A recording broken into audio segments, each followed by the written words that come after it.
কোনো সৃষ্টি যতই শক্তিশালী হোক না কেন ক্ষতির ঝুঁকির বাইরে অবস্থান করতে পারে না। ক্ষতির একটা ঝুঁকি প্রতিটা ক্ষেত্রে তারা করতেই থাকে।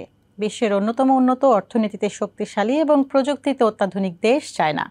বর্তমানে বিশ্বের দ্বিতীয় বৃহত্তম অর্থনীতির দেশ চায়না। বিশাল বিশাল ভবন আর স্থাপনার এই দেশ শক্তিশালী হলেও শক্তির ভারেই নুয়ে পড়েছে দেশটির বড় বড় শহরের ভূমি। চায়নার প্রায় অর্ধেক প্রধান শহরের মাটি দেবে যাচ্ছে সুউচ্চ বিল্ডিংয়ের ভারে। অন্যদিকে সমুদ্রপৃষ্ঠের উচ্চতা বৃদ্ধির কারণে বাড়ছে বন্যার ঝুঁকি। জলবায়ু পরিবর্তনের কারণে সৃষ্ট গ্লোবাল ওয়ার্মিংয়ের প্রভাব পড়ছে পুরো দুনিয়ায়। আর এই প্রভাব থেকে রক্ষা পাচ্ছে না উন্নত এই দেশটিও। নগরায়ন এবং বদলে যাওয়া আবহাওয়ায় বদলে যাচ্ছে প্রকৃতির আচরণ। প্রকৃতিও বুড়ো আঙুল দেখিয়ে যেন বলছে টিট ফর ট্যাট।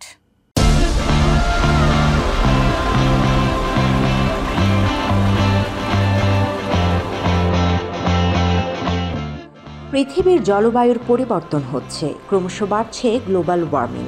গ্লোবাল ওয়ার্মিংয়ের প্রভাবে ক্ষতিগ্রস্ত হচ্ছে আবহাওয়া, প্রকৃতি হারাচ্ছে ভারসাম্য, আর এসবের খেসারত দিতে হচ্ছে বিশ্বের সব দেশকেই।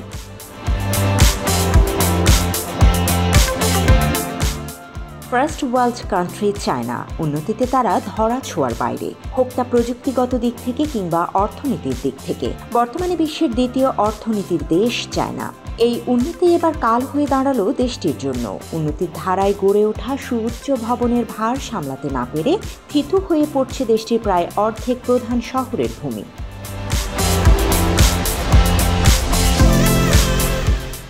চায়নার বিজ্ঞানীরা ৮২টি শহরের মধ্যে গবেষণা চালায়। ২০১৫ থেকে ২০২২ পর্যন্ত সময়ে চলা এই গবেষণার ফল প্রকাশ করেছে সায়েন্স জার্নাল। সেখানে দেখা গেছে প্রতি বছর চায়নার ৪৫% শহুরে জমি প্রতি বছর ৩ মিলিমিটার বা ০.১২ ইঞ্চি হারে দেবে যাচ্ছে, আর ১৬% জমি প্রতি বছর ১০ মিলিমিটার বা ০.৪ ইঞ্চি দেবে যাচ্ছে।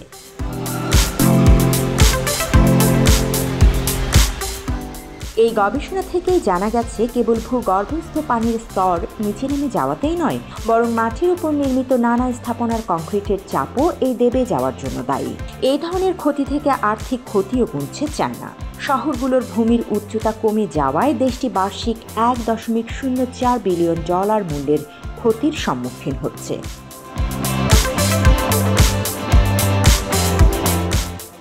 এই গবেষণায় বলা হচ্ছে আগামী শতাব্দীর মধ্যে দেশটির উপকূলীয় ভূমির প্রায় ১/৪ উচ্চতা সমুদ্রপৃষ্ঠের চেয়ে কমে যাবে, যার ফলে বন্যার মারাত্মক ঝুঁকিতে পড়বে চায়নার মিলিয়ন মিলিয়ন মানুষ।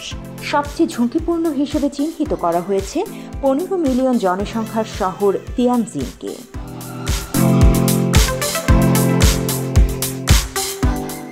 অতিরিক্ত খননের কারণে ডেঞ্জার জোনে রয়েছে চায়নার কয়লা উত্তোলন করা এলাকাগুলো। গবেষণা অনুযায়ী এসব খনির কর্তৃপক্ষরা প্রায়ই জমিকে শক্তিশালী করার জন্য মাটিতে সৃষ্ট ফাটলে কংক্রিটের পিলার ব্যবহার করে। এতে হয় হিতে বিপরীত, মাটি আরও ভঙ্গুর হয়ে যায়।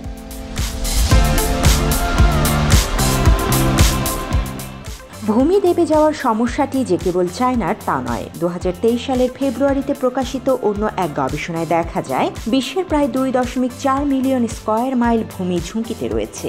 এরই মধ্যে ইন্দোনেশিয়ার রাজধানী জাকার্তার বড় অংশ এখন পানির নিচে। অন্যদিকে ১৯৭০-এর দশকে ভূগর্ভস্থ পানি উত্তোলন নিষিদ্ধ করার আগ পর্যন্ত জাপানের টোকিওর বেশ কিছু এলাকা প্রায় ১৬ ফুট দেবে যায়।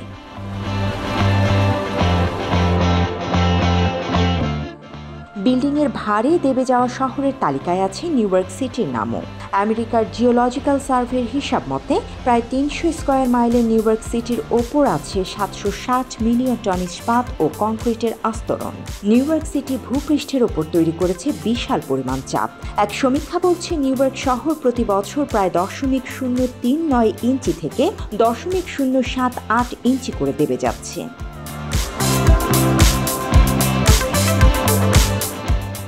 মূলত দ্রুত গতিতে শিল্পায়নের পথে ছুটে চলা সব দেশই এই ঝুঁকিতে রয়েছে। এটি পুরো বিশ্বের জন্য হুমকি।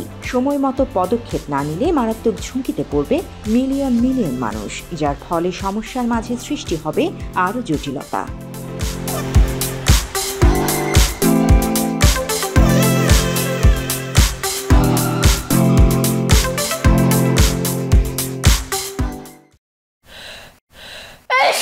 Because people sneeze.